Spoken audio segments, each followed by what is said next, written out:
For everyone who knows that the first line of defense for ghosts and goblins is the perfect pumpkin carving, have we got a treat for you on Explore Tulsa. That's right, Stevie. As we stop in at Southwoods Nursery to meet John Points and learn all about the history and different ways to carve a perfect pumpkin. Along with many tips to help you get ready for the great pumpkin.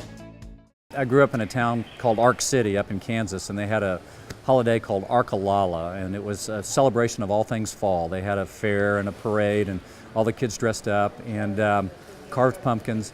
And that, I think the reason I enjoy this is I connect back to my childhood on this. The fun thing about Halloween is the excitement and that little edge of nervousness and fear when you're out there in the dark and you're going door to door and you're dressing up and you don't know who people are. And I think that's why Halloween is fun. And I try to keep it in that perspective as something that's light and fun, and hopefully people will pass this on to their children.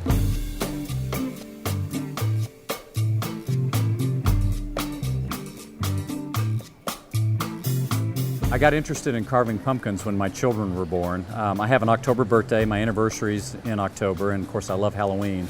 So I started carving with my children when they were young, and as time went on I tried different things, and there's a lot of resources now and ideas and artwork that you can use, so it just kind of grew from there. We work with Mr. Points, and he told us about it last year, and we had so much fun. She wanted to come back and do it again, so here we are. Well, my mom told me about it, and so it's a good bonding experience, right, Mom? Right. I've actually been teaching carving jack-o'-lanterns for about 15 years. I started on Boy Scout campouts where we could actually just throw the pulp and the seeds anywhere, and kind of grew as an extension from there. Barbie Page got me to teach at Walt Whitman, and we've done some classes there. Philbrook has had us do Second Saturday, which is a wonderful program, and we do demonstrations there. But Southwood came through and actually does the workshop where we can sit down, the children can apply what they've learned and actually carve their own jack-o'-lantern. And it's remarkable how much success some of these young people have. If they follow just some real simple little tips, turn out some really impressive jack-o'-lanterns.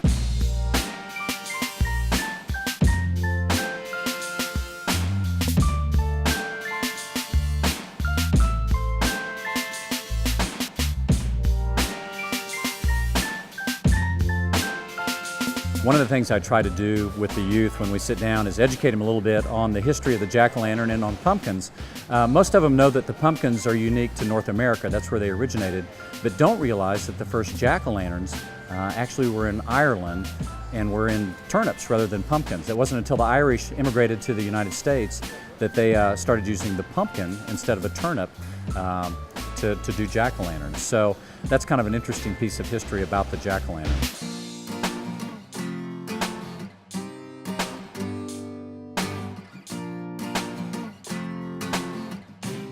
I tell people I'm actually not an artist, I'm an engineer, so I can't come up with those things myself, but I can build a jack-o'-lantern for you.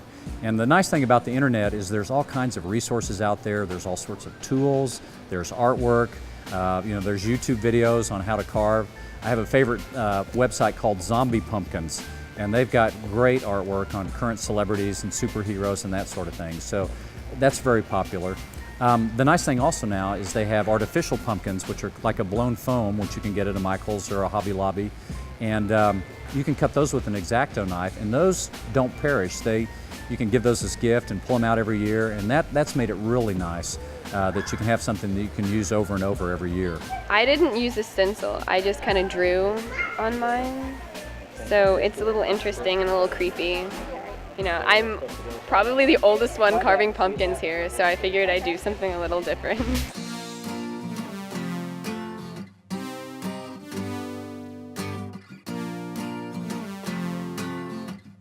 One of the things that we try to show the children is we use the example that pumpkins are like people. They have a good side and a bad side. And so we try and teach them to identify the side which rested on the ground, which tends to have calluses and scratches, and want to put the art on the other side. And then we encourage them to understand that it's a fruit, that it's perishable, that as soon as they cut into it, it begins to decay. So we teach them how to preserve it. If you put a battery-powered light in it as opposed to a candle, it will last a little bit longer. And we show them some techniques on how to cut, how to carve, how to clean.